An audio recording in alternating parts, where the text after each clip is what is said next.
继续来讲，面包的市场最近是增加一波波。吴宝春是推出着全新的面包的系列，第一届甲台湾小型的作物，像小米、像高粱，放落做香。有一间叫做普诺的香店，是用爱文山药来做山药香。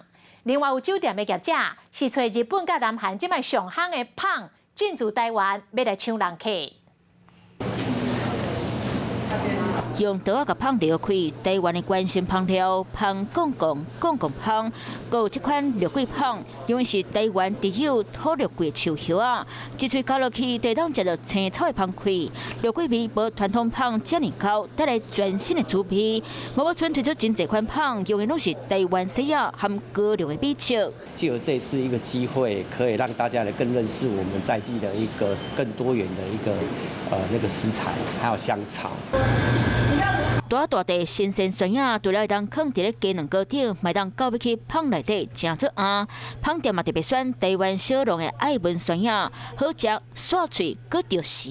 因应夏天的来临，面包坊也推出一系列的水果面包跟蛋糕系列的商品，整体的芒果系列商品呢也有破百的一个好成绩。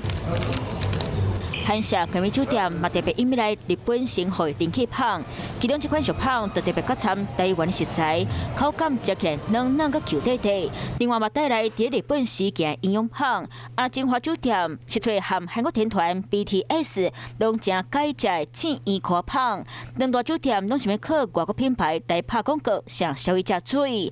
好口的酸鸭高酱八角是含六位金曲最佳新人奖的团酸鸭酱跨界联名，业者。 动脑筋想创意，就是要来拼业绩。